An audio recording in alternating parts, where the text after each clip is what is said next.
तो 56-year-old female presented to gynecological OPD with history of bleeding per vagina per speculum shows proliferative growth over the cervix।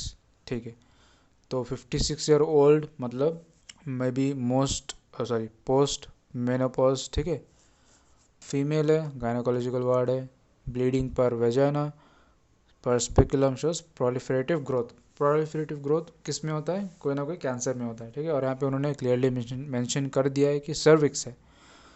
तो ये सब data से hint मिल जाता है कि कहीं ना कहीं ये कार्सिनोमा ऑफ द सर्विक्स के बारे में बात कर रहा है। ठीक है, तो व्हाट इज़ द डायग्नोसिस यहाँ पे मोस्ट प्रोबेबल डायग्नोसिस क्या हो सकता है? Carcinoma cervix. ठीक है, सर्वाइकल कैंसर। तो फिर वो पूछ रहा है कि describe the aetiopathogenesis of the condition. ठीक है, तो हम लोग इटियोपैथोजेनेसिस देखेंगे एंड उसके बाद वो पूछ रहा है right A short note on the preventive strategy of the disease. ठीक है, ये तो हो गया क्या कि डायग्नोसिस क्या है? तो डायग्नोसिस है कार्सिनोमा ऑफ द सर्विक्स या फिर सर्वाइकल कैंसर। ठीक है, तो इटियोपैथोजेनेसिस में क्या है? पहले यहाँ पे देखो, ये जो भी इंफॉर्मेशन इस वीडियो में है वो रामदास से लिया गया है। ठीक है, तो उसमें सब कुछ इजीली पॉइंट वाइज दिया हुआ है, पढ़ने में इजी होता है एंड एग्ज़ाम के लिए अच्छा है। ठीक है, तो etiology and pathogenesis, risk factors, common risk factors of CIN मतलब क्या है? CIN मतलब सर्वाइकल इंट्राएपिथेलियल नियोप्लेजिया। ठीक है, इसका मतलब क्या है? सर्वाइकल मतलब सर्विक्स, इंट्राएपिथेलियल मतलब क्या है? इंट्राएपिथेलियल मतलब देखो, एपिथेलियल जो लेयर है वो बॉडी के हर जगह पे है। ठीक है, जो आउटर कवरिंग है मेरे सारे ऑर्गन्स के, ठीक है, जो आउटर कवरिंग है वो एपिथेलियल लेयर होता है। ठीक है, तो ऐसे सर्विक्स का भी एक आउटर कवरिंग होगा। ठीक है, यहाँ पे देखो ये सर्विक्स से बाहर से ऐसे दिखता है। ठीक है, तो वजाइना के थ्रू, एंड यहाँ पे क्या है? ये है एक्सटर्नल ऑस। ठीक है, फिर इसके अंदर जो होता है उसको बोला जाता है एंडोसर्विक्स, और बाहर जो है वो है एक्टोसर्विक्स, एंड यहाँ पे जो है वो है ट्रांजिशन जोन। तो यहाँ पे जो सेल्स है ये अलग टाइप का सेल्स होगा, और यहाँ पे जो सेल्स है ये अलग टाइप का सेल्स होगा। तो जो बाहर वाला जो एक्टोसर्विक्स है यहाँ पे स्क्वामस सेल होता है। ठीक है, नॉर्मली, और जो अंदर है यहाँ पे ग्लैंडुलर टाइप के मतलब कॉलमनर सेल्स टाइप के सेल्स होता है। ठीक है, यहाँ पे देखो ये स्क्वामस सेल्स हैं, यहाँ पे देखो ये स्क्वामस सेल्स है, और एंडोसर्विक्स में यहाँ पे कॉलमनर सेल्स है, टॉल कॉलमनर सेल्स, और फिर ग्लैंड्स वगैरह सब प्रेजेंट है। यहाँ पे स्मूथ शाइनी एक्टोसर्विक्स में स्क्वामस सेल्स रहता है। ठीक है, फ्लैट सेल्स। तो ये अलग अलग रीजन पे अलग अलग, और टी जोन में यहाँ से ट्रांजिशन जोन में यहाँ पे। ठीक है, तो ये हो गया। तो बेसिकली यहाँ पे cervical intra epithelial neoplasia, cervical मतलब सर्विक्स, इंट्रा एपिथेलियल मतलब यहाँ पे कहीं ना कहीं जो एपिथेलियल का जो लेयर है, जो सेल्स है, जो स्क्वामस सेल्स है, वो यहाँ पे बिगड़ रहा है। ठीक है, उसका जो आर्किटेक्चर है या फिर सेल का जो नॉर्मल टेक्सचर है टिश्यू का वो बिगड़ रहा है यहाँ पे। तो इंट्रा एपिथेलियल, वो जो एपिथेलियल लेयर है उसके अंदर से, मतलब इंट्रा मतलब क्या है? With in the epithelial layer, with in the epithelial layer वो जो न्यूप्लास्टिक सेल्स है, जो कैंसर के सेल्स है, वो ग्रो हो रहा है। ठीक है, तो इसका मतलब यही है कि सर्वाइकल इंट्रा एपिथेलियल नियोप्लेजिया, यहाँ पे जो भी एपिथेलियल सेल्स है, एपिथेलियल लेयर है, उसके भीतर से, उसके अंदर से न्यूप्लास्टिक सेल्स, कैंसर सेल्स बाहर आ रहा है। ठीक है, यहाँ से, तो बाहर यहाँ से भी आ सकता है ऐसे बाहर। ठीक है, ऐसे बाहर आके यहाँ पे दिखने लगता है वो डिफरेंट टाइप का होता है, कैरेटिनॉइज्ड या फिर नॉन कैरेटिनॉइज्ड। ठीक है, तो वो हमने जान लिया। तो एग्ज़ाम में क्या लिखना है, कैसे लिखना है? ईटियोलॉजी बस दो चीज़ है। ईटियोलॉजी मतलब कैसे हो रहा है। ठीक है, ये जो सर्वाइकल कैंसर है कैसे हो रहा है, दो चीज़ें मेन है, एक है ह्यूमन पैपिलोमा वायरस और दूसरा है एनवायरमेंटल फैक्टर्स। दो ही चीज़ के बारे में पढ़ेंगे, ह्यूमन पैपिलोमा इन्फेक्शन और एक है एनवायरमेंटल फैक्टर्स। तो यहाँ पे और क्या बोल रहा है वो, रिस्क फैक्टर्स क्या क्या है, मतलब कैसे क्या क्या अगर ऐसे चीज़ें है जिसको करने से या फिर जिसको होने से कैंसर का रिस्क बढ़ जाता है। एक है तुम्हारा early age at first intercourse. ठीक है, तो अगर यंग एज में मैरिज, शादी वगैरह हो जाता है कहीं विलेज लेवल पे। ठीक है, multiple sexual partners, high parity मतलब इंक्रीज्ड नंबर ऑफ चिल्ड्रंस। ठीक है, फिर high risk of the human papilloma virus, ये तो मेन है, यही तो हम पढ़ेंगे। ठीक है, जो कि ह्यूमन पैपिलोमा वायरस, यही मोस्ट ऑफ द केसेस में इसकी वजह से कैंसर होता है। और फिर सिर्फ इस अकेले की वजह से नहीं, एनवायरमेंटल फैक्टर्स भी चाहिए होता है, कुछ कुछ अदर फैक्टर्स भी होना चाहिए, ठीक है। तो कोई भी कैंसर जो है वो किसी एक रीज़न से कैंसर नहीं होता है। कैंसर होने के लिए मल्टीपल फैक्टर्स का एक साथ आना ज़रूरी होता है, ठीक है। तो हाई रिस्क में 16 एंड 18 है। हम लोग देखेंगे कि हाई रिस्क HPV कौन सा है, लो रिस्क HPV कौन सा है। तो ये वाला हाई रिस्क 16 और 18 ये याद करना है कि 16 और 18 हाई रिस्क है, ठीक है। तो हमने जान लिया कि क्या हो रहा है यहाँ पे, ये सर्विक्स है। सर्विक्स का कुछ पार्ट्स भी हमने जान लिया कि बाहर के कुछ सेल्स अलग होते हैं, अंदर के कुछ सेल्स अलग होते हैं, और इन्हीं जो सेल्स के भीतर से ही नियोप्लास्टिक सेल्स बाहर निकलते हैं और फिर कैंसर कॉज करता है। तो उनमें इंपॉर्टेंट क्या क्या है, जो मेन ईटियोलॉजी वो है ह्यूमन पैपिलोमा वायरस और एनवायरमेंटल फैक्टर्स। और क्या रिस्क फैक्टर्स है, early age at first intercourse, multiple sexual partners, high purity and high risk human papilloma virus 16 and 18। तो दो ईटियोलॉजिकल फैक्टर्स हम जो रामदास बुक में दिया गया है, तो वो हम मेनली डिस्कस करेंगे सिर्फ क्वेश्चन के आंसर करने के लिए, ठीक है, एग्जाम में लिखने के लिए। तो एग्जाम पैपिलोमा वायरस इन्फेक्शन, क्या बोला मैंने, human papilloma virus infection is a sexually transmitted DNA virus है, ठीक है, एक DNA वायरस है। यहाँ पे इन्होंने इस वायरस के बारे में थोड़ा इंट्रोडक्शन दिया है, ठीक है, कि एक DNA वायरस है, ठीक है। उसके बाद क्या बोल रहा है, तो ये देखा जाता है उन वुमेन्स में जिनमें मल्टीपल सेक्सुअल पार्टनर्स, ठीक है, फर्स्ट इंटरकोर्स और द यंग एज, फिर से वो पहली चीज़ वो रिपीट कर रहा है, high parity, a male partner having multiple previous और current sexual partners, persistent infection with high oncogenic risk जैसे कि HPV 16 एंड 18 जो कि हाई रिस्क में आता है, इनसफिशिएंट इम्यून रिस्पॉन्स, ठीक है, अगर इम्यून नहीं होगा स्ट्रांग, अगर इम्यूनो कॉम्प्रोमाइज स्टेट में होगा, ठीक है, जैसे कि HIV वगैरह के केस में, तो बॉडी कहाँ मार पाएगा ना, उसको नहीं मार पाएगा, वायरस को टैकल नहीं कर पाएगा, राइट। तो ये हो गया कुछ इंट्रोडक्शन ह्यूमन पैपिलोमा वायरस और रिस्क फैक्टर्स के बारे में, ठीक है। फिर हम देखते हैं दो चीज़ें यहाँ पे, एक है लो ऑन्कोजेनिक रिस्क और दूसरा है हाई ऑन्कोजेनिक रिस्क। फिर आता है दो चीज़ें, एक होता है लो ऑन्कोजेनिक रिस्क वायरस और दूसरा आता है हाई ऑन्कोजेनिक रिस्क वायरस। मतलब लो ऑन्कोजेनिक मतलब क्या है, जो यहाँ पे जो ह्यूमन पैपिलोमा वायरस के जो स्ट्रेन है, जैसे कि 6 हो गया या फिर 11 हो गया, ये अगर बॉडी में है तो वेरी अनलाइकली कि ऑन्कोजेनेसिस होगा, ठीक है। लेकिन ये जो है 16 एंड 18, ठीक है, फिर से मैं रिपीट कर रहा हूँ, 16 एंड 18 ये इंपॉर्टेंट भी है, याद रखना कि ये हाई ऑन्कोजेनिक रिस्क फैक्टर है। तो इसके होने से बॉडी में सर्वाइकल कैंसर होने के बहुत चांसेस है। तो low oncogenic risk human virus replicates within the host cell leading to the cell death of the infected cells. So ये क्या कॉज करता है, ये कॉज करता है there is something called as condyloma acuminatum. कहाँ पे, वल्वा पे, पेरिनियल एंड पेरिएनल रीजन, ठीक है। तो ये देखो यहाँ पे देखो दो चीज़ें यहाँ पे, एक है कॉन्डाइलोमेटा एक्यूमिनेटा और दूसरा है कॉन्डाइलोमेटा लेटा।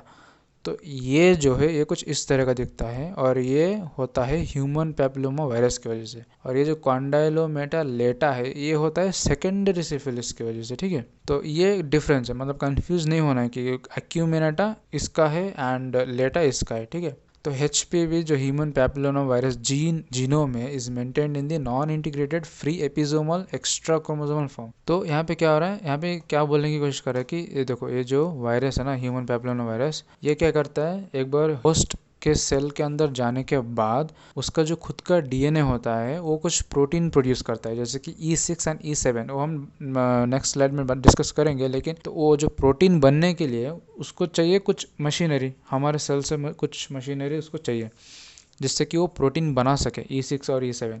तो उसके लिए उसको अपना जो DNA है उसको इंटीग्रेट करना पड़ता है, किसके अंदर, ह्यूमन DNA के अंदर। तो ह्यूमन DNA के अंदर इंटीग्रेट करने से पहले वो तो सेल के अंदर ही है ना, वायरस तो सेल के अंदर ही है। तो एक बार वायरस खुल जाने के बाद उसका जो जीनोम है वो ऐसे ही सेल के अंदर पड़ा रहता है, जो कि नॉन इंटीग्रेटेड है, इंटीग्रेटेड अभी तक नहीं हुआ है। तो उसको बोला जाता है एपिसोमल। मतलब हमारे ह्यूमन सेल के अंदर मेरा खुद का DNA है और एक्स्ट्रा क्रोमोसोमल DNA जो कि इस वायरस का है वहाँ पे पड़ा हुआ है, अभी तक इंटीग्रेट नहीं हुआ है, राइट। तो virus freely replicates and causes the death of the host cell and it is known as productive infection, ठीक है। फिर ये हो गया लो ऑन्कोजेनिक रिस्क के बारे में। हाई ऑन्कोजेनिक रिस्क के बारे में क्या बोल रहा है, there are about 15 types of high oncogenic risk human papilloma virus. Among these 16 and 18 famous है, ठीक है, most important in the cervical carcinogenesis. Other includes 31 and 33 can also cause commercial carcinoma of the vagina, vulva and all these things. So integration into the host DNA. In cancers, the human papilloma virus genome, viral DNA is integrated into the genome. हाँ, तो initially वो नहीं होगा but धीरे धीरे जब persistent infection होगा तब होगा वो इंटीग्रेशन, ठीक है। फिर इंटीग्रेशन करने के बाद उससे प्रोटीन्स बनने लगेगा जैसे कि E6 और E7, और इन प्रोटीन्स का अलग अलग काम होता है कैंसर कॉज करने में, ठीक है। तो अभी क्या बोल रहा है, features of the infection of the human papilloma virus. Human papilloma infects immature basal cells of the squamous epithelium, ठीक है। तो जो स्क्वामस एपिथेलियम है उसका कुछ लेयर्स है, ठीक है। तो उसमें से जो नीचे वाला जो लेयर है, जो बेसल लेयर है, जहाँ से चीज़ें ग्रो होता है, जहाँ से वो सेल्स ऊपर आते हैं, ठीक है, ग्रो होके बन के, इमेच्योर बेसल सेल्स को इन्फेक्ट करता है। Immature metaplastic squamous cells damage surface epithelial cells of the squamous epithelium. तो यहाँ पे थियोरी में क्या बोल रहा है, even though human papilloma is causative factor for the CIN and cancer of the cervix, only few infected will develop cancer. Most women infected with human papilloma virus clear the infection by the immunological mechanism. तो अगर immuno competent है तो ठीक है, वो उतना ज़्यादा effect नहीं होता है, लेकिन अगर इम्यूनो कॉम्प्रोमाइज्ड है तो प्रॉब्लम है। Longer the duration of the infection higher the risk, ठीक है।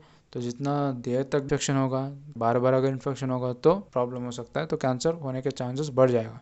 HPV infects immature basal cell of the squamous epithelium और immature metaplastic squamous cell present at the squamocolumnar junction. जैसे कि मैंने वहाँ पे कहा था कि जो यहाँ पे जो ट्रांजिशन जो जोन है ना, यहाँ पे है ना, स्क्वामो कॉलमनर जंक्शन। हाँ, तो वो बेसल सेल्स या फिर इमेच्योर मेटाप्लास्टिक स्क्वामस सेल को इफेक्ट करता है, ठीक है। वहाँ पे क्यों, क्योंकि अगर मैच्योर सेल है तो उसके पास डिवाइड करने की कोई ताकत होगी नहीं, राइट। लेकिन अगर इमेच्योर है तो उसको वो हैक करके या फिर जैसे तैसे उसके DNA को चेंज करके, ऑन्कोजीन्स को चेंज करके, ठीक है, प्रोटोऑन्कोजीन्स को चेंज करके वो मेटाप्लास्टिक स्क्वामस सेल कर सकता है, ठीक है। जिसकी वजह से हम फिर से वहाँ पे rapid proliferation of the cells होगा एंड कैंसर होगा।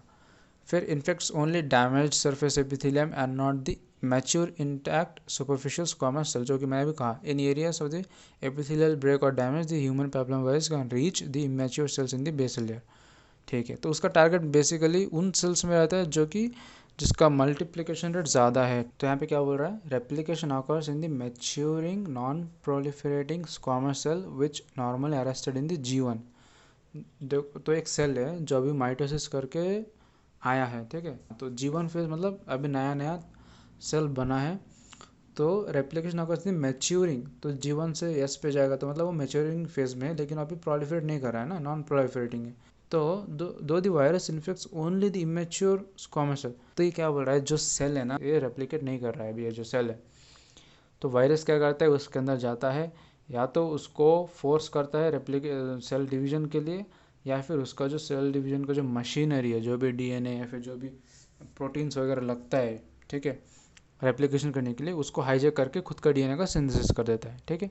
तो ये उसने बोला है। फिर human papilloma virus has to induce DNA synthesis and must reactivate the mitotic cycle in such non proliferating cells. तो जो सेल्स नॉन प्रोलिफरेटिंग स्टेट में, उनको वो रिएक्टिवेट करके फोर्स करता है ताकि वो साइकिल, माइटोटिक साइकिल में फिर से वापस आए एंड मल्टीप्लाई करे, ठीक है।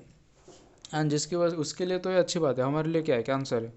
Viral replication resulting in the cytopathic effect, koilocytic atypia consisting of the nuclear atypia and cytoplasmic perinuclear halo। और ये जो कोइलोसाइटिक एटीपिया है, एटीपिया मतलब एटिपिकल, ठीक है, नॉट नॉर्मल, एटिपिकल। और कोइलोसाइटिक मतलब एक माइक्रोस्कोपिक फाइंडिंग है, ठीक है, जो human papilloma virus infected squamous cell है उसके अंदर दिखता है, जहाँ पे पेरीन्यूक्लियर वैक्यूल्स होता है, ठीक है। यहाँ पे इसने बोला है ना साइटोप्लाज्मिक पेरीन्यूक्लियर हेलो। तो न्यूक्लियस के आजू बाजू क्या लाइट दिखता है, ठीक है, हेलो हेलो दिखता है।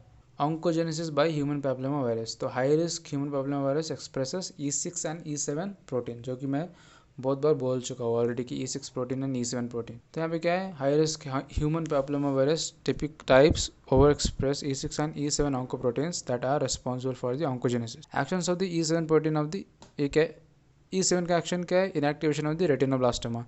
रेटिनोब्लास्टोमा क्या है, ट्यूमर सप्रेसर जीन। तो अगर ट्यूमर सप्रेसर जीन को इसने आके इनहिबिट कर दिया, इनएक्टिवेट कर दिया, तो ट्यूमर होगा, सिंपल सी बात है। By inhibiting the cyclin dependent kinase inhibitors, ठीक है। तो ये CDK चाहिए होता है कोई भी एक सेल डिवीजन करने के लिए। तो अगर inhibition of the cyclin dependent kinase inhibitors, तो मैंने इस साइक्लिन डिपेंडेंट काइनेज इनहिबिटर को ही अगर मैंने इनहिबिट कर दिया तो वहाँ पे प्रोलिफरेशन ज़्यादा होगा, ठीक है। These two actions increases progression of the cell cycle. Action of the E6 protein on the, तो E7 retinoblastoma, E6 same P53 के साथ, ठीक है। और यहाँ पे टीलोमेरस का एक्शन भी बढ़ जाता है जिसकी वजह से इमोर्टलाइजेशन हो जाता है, ठीक है। तो ये टीलोमेरस क्या है, जो एजिंग फिनोमेना है कि टर्मिनल जो डीएनए के लास्ट में जो टीलोमेरस होते हैं वो धीरे धीरे शॉर्ट होते जाता है और पर्सन एज होते जाता है, ठीक है, जैसे जैसे वो एज होते जाता है। Integration of the viral DNA into the host genome, तो रिपीटेड इन्फेक्शन की वजह से जो है वो वायरल डीएनए ह्यूमन डीएनए के साथ इंटीग्रेट कर देता है। In most cancers the effect include increase expression of the E6 and E7, तो एक बार इंटीग्रेट करने के बाद there is increase expression of the E6 and E7, क्योंकि वायरस को ही चाहिए ना, वायरस को ऐसा प्रोटीन बनाना है, उसको जिंदा रहना है, ठीक है। Dysregulation of the oncogenes near the site of the viral insertion, example myc gene. फिर एक्स्ट्रा क्रोमोसोमल और एपिसोमल जो कि हमने ऑलरेडी डिस्कस कर लिया है, ठीक है। एनवायरमेंटल फैक्टर्स, तो हमने ह्यूमन पैपिलोमा के बारे में देख लिया है। देखो ये देखो, ये सर्विक्स है, यहाँ पे नॉर्मल है। ये देखो low grade cervical intraepithelial neoplasia, high grade and then proper cancer है, ठीक है। फिर दूसरा था हमारा एनवायरमेंटल फैक्टर्स, तो हमने एक तो पढ़ लिया ह्यूमन पैपिलोमा वायरस इटियोलॉजी में, और हमने देख भी लिया है कि कैसे क्या हो रहा है यहाँ पे, ठीक है। तो ये वायरस के बारे में थोड़ा कुछ, तो रिस्क फैक्टर हमने थोड़ा देख लिया था। लो रिस्क, लो ऑन्कोजेनिक रिस्क हमने देखा, सेक्शन 11 क्या क्या होता है, कॉन्डोलोमेटा अक्यूमेनेटा, कॉन्डोलोमेटा लेटा। फिर हाई रिस्क हमने देख लिया 16 एंड 18, यहाँ पे क्या कर रहा था, स्क्वामस सेल कार्सिनोमा, कहाँ पे, वजाइना वल्वा। फिर integration into the host DNA. फिर हमने देखा कुछ ये जो फीचर मतलब क्या होता क्या एक्चुअली इसमें, कुछ जनरल सी बातें इसने बोली कि लॉन्गर ड्यूरेशन होगा तो चांसेस ज़्यादा है कार्सिनोमा का। ह्यूमन पैपिलोमा अगर इन्फेक्ट वो किसको इन्फेक्ट करता है, इमेच्योर बेसल सेल को इन्फेक्ट करता है। फिर ओनली डैमेज सरफेस एपिथेलियम को इन्फेक्ट करता है, ठीक है। रेप्लिकेशन ऑकर्स इन मैच्योरिंग नॉन प्रोलिफरेटिंग, फिर उसने बोला कि रेप्लिकेशन ऑकर्स इन दी मैच्योरिंग नॉन प्रोलिफरेटिंग, तो जो सेल है, जो शांति से बैठा हुआ सेल है, अपना काम कर रहा है, उस सेल को फोर्स करके बोलता है कि तू रेप्लिकेट कर, तू रेप्लिकेट करेगा तो मैं भी रेप्लिकेट करूँगा, मेरा पॉपुलेशन बढ़ेगा, ठीक है। इतना इतना इतना खतरनाक है। सिमिलर सी चीज़ यहाँ पे भी बोला है। और यहाँ पे पेरीन्यूक्लियर हेलो जो कि कोइलोसाइट के बारे में बोला है, एक फाइंडिंग होता है, ठीक है, माइक्रोस्कोपिक फाइंडिंग होता है जो कि जिसमें न्यूक्लियर एटीपी, मतलब न्यूक्लियस का शेप बिगड़ गया ना, न्यूक्लियस का जो नॉर्मल आर्किटेक्चर है वो बिगड़ गया, ठीक है। और नॉर्मल सेल्स को पुश करता है माइटोटिक सेल के अंदर जाने, माइटोटिक साइकिल के अंदर जाने के लिए। ऑन्कोजेनेसिस में हमने देख लिया E7 प्रोटीन बनता है जो कि रेटिनोब्लास्टोमा को इनहिबिट करता है, साइक्लिन डिपेंडेंट काइनेज इनहिबिटर्स को इनहिबिट करता है। E6 प्रोटीन P53 को इनहिबिट करता है, टीलोमेरेस को ज़्यादा एक्सप्रेस करवा देता है। Integration of the viral DNA, फिर वायरल डीएनए के साथ इंटीग्रेट कर देता है। एक्स्ट्रा क्रोमोसोमल डीएनए रहता है जिसको एपिसोमल डीएनए भी बोला जाता है। फिर आ जाते हैं एनवायरमेंटल फैक्टर्स, तो only human papilloma virus is not sufficient, तो एक चीज़ ही सफिशिएंट नहीं होता है, ठीक है। कैंसर, कोई भी कैंसर के लिए मल्टीपल फैक्टर्स की नीड होता है तभी जाके बनता है। तो प्रेजेंस ऑफ को कार्सिनोजन जैसे कि cigarette smoke which contains polycyclic hydrocarbons act as cocarcinogen, ठीक है। तो ह्यूमन पैपिलोमा वायरस के ये सब दोस्त है, क्या है, सिगरेट स्मोकिंग, फिर माइक्रोब्स है, कुछ कुछ डाइटरी, अगर तुमने प्रॉपर डाइट मेंटेन नहीं किया, डाइटरी डेफिशिएंसी, ठीक है, कोई भी वाइटामिन नहीं हो, जिसकी वजह से एसेंशियली क्या होगा, इम्यूनो कॉम्प्रोमाइज्ड होगा। अगर तुम्हारे वाइट ब्लड सेल्स के अंदर उतना एनर्जी नहीं होगा कि ये फाइट कर सकेगा, और एनर्जी कहाँ से आएगा, अगर तुम अच्छे से खाओगे पियोगे, ठीक है। हार्मोनल चेंजेस ये भी हो सकता है, बहुत सारे हार्मोनल चेंजेस की वजह से जो इम्यूनिटी है वो कभी कभी अप डाउन हो सकता है। Using of the oral contraceptives, ठीक है। और क्विकली बात कर लेते हैं ग्रेडिंग सिस्टम के बारे में, तो ये कुछ एक डायग्राम है, ठीक है, जो पता होना चाहिए। एक नॉर्मल स्ट्रैटिफाइड स्क्वामस एपिथेलियम है जो कि यहाँ पे बाहर होता है एक्टोसर्विक्स में, एंडोसर्विक्स में ग्लैंडुलर होता है। तो यहाँ पे देखो कैसे चेंजेस हो रहा है, ये नॉर्मल स्ट्रैटिफाइड स्क्वामस एपिथेलियम है, ठीक है। फिर यहाँ पे ये देखो मार्किंग है कुछ CIN1 CIN2, CIN मतलब क्या है, सर्विक्स इंट्रा एपिथेलियल न्यूप्लेजिया 1, ये ग्रेड 1 है अगर मैंने ये सिस्टम फॉलो किया, ठीक है, CIN वाला। तो इसको जो है इस सिस्टम को बोला जाता है बेथेस्टा सिस्टम, है ना, बेथेस्टा सिस्टम बोला जाता है। तो CIN CIN2 एंड CIN3, और ऊपर यहाँ पे क्या लिखा है, एल सेल, ठीक है, low grade squamous intra epithelial lesion. तो ये जो सिस्टम है इसको बोला जाता है बेथेस्टा सिस्टम। तो यहाँ पे क्या बोल रहे हैं, एक नॉर्मल सर्विक्स है, फिर यहाँ पे देखो, यहाँ पे देखो, जूम, हाँ, एक सेल है, इसके अंदर एक न्यूक्लियस है, यहाँ पे एक न्यूक्लियस, यहाँ पे छोटा छोटा छोटा छोटा न्यूक्लियस है। यहाँ पे देखो वही न्यूक्लियस मोटा हो गया है, बड़ा हो गया है, ठीक है, अब नॉर्मल हो गया, यही है तुम्हारा एटिपिकल न्यूक्लियस। ठीक है, अगर न्यूक्लियस बड़ा हो गया मतलब उसके अंदर का जो भी जीनोम्स है वो भी बड़ा, मतलब वो खुल गया है। क्यों खुल गया? क्योंकि उनको रेप्लिकेट करना है, रेप्लिकेट करने के लिए न्यूक्लियस का एक्टिव होना ज़रूरी है। तो न्यूक्लियस यहाँ पे एक्टिवेट हो गया है, ठीक है। तो न्यूक्लियस एक्टिवेट होने जाने से ऐसा न्यूक्लियरिटी पे दिखता है। तो यहाँ पे देखो लो ग्रेड है, दिखने में पता चलता है।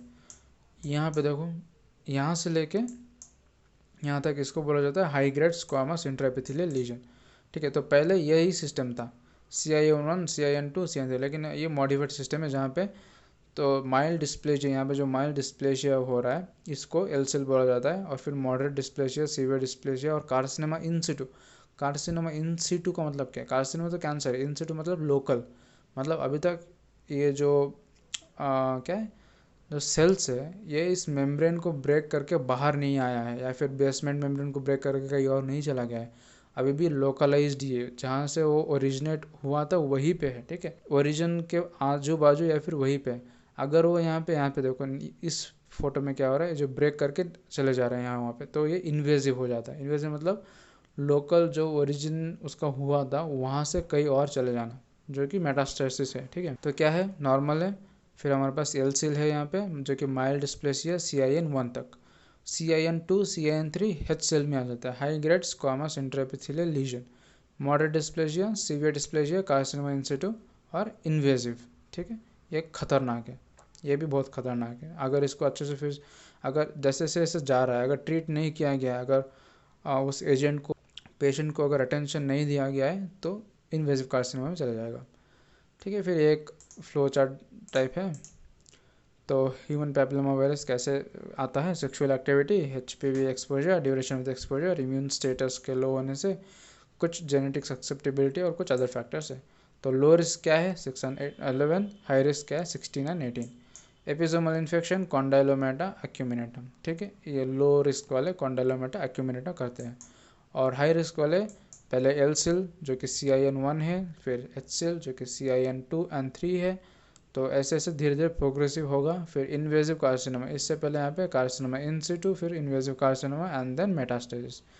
तो कार्सिनोमा सर्विक्स से पता नहीं ब्लड से कहीं और, या फिर लिम्फेटिक से कहीं और चला जा रहा है। ठीक है, बॉडी के। फिर क्वेश्चन में पूछा गया कि सर्वाइकल कैंसर के प्रिवेंशन के बारे में।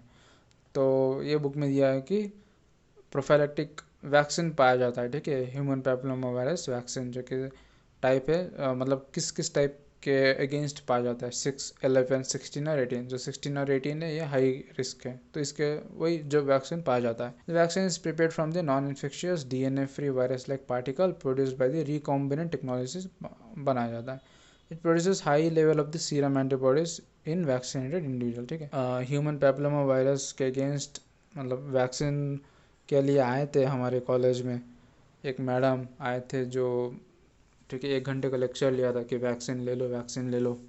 ठीक है, ह्यूमन पैपिलोमा वायरस की वजह, और एक गर्ल्स और बॉयज़ दोनों ले सकते हैं। फिर और कुछ पॉइंट्स जो मैंने यहाँ पे ऐड किया, जैसे कि क्या है, प्रिवेंशन है ना। सो स्क्रीनिंग प्रोग्राम, जैसे कि regular cervical screening, Pap smear, cytology. ठीक है, तो पैप्समियर नॉर्मली किया जा सकता है ताकि डिटेक्ट कर पाए अगर कोई प्री कैंसरस चेंजेस है तो। फिर human papilloma virus DNA testing identifies high risk human papilloma virus strain. High risk कौन सा है? 16, 18। Lifestyle modification, safe sexual practice, cessation of the smoking. ठीक है, early diagnosis and treatment, prompt treatment of the pre cancerous lesions, example cryotherapy. LEEP, क्या है LEEP? पता नहीं। Regular follow up and regular follow up for high risk individuals. ठीक है, लंबा खींच गया लेक्चर। ठीक है, तो ये था इस क्वेश्चन का मोटा मोटा छोटा मोटा आंसर। अगर बाय चांस आ गया एग्ज़ाम में तो कुछ तो लिख पाएंगे, राइट? चलो।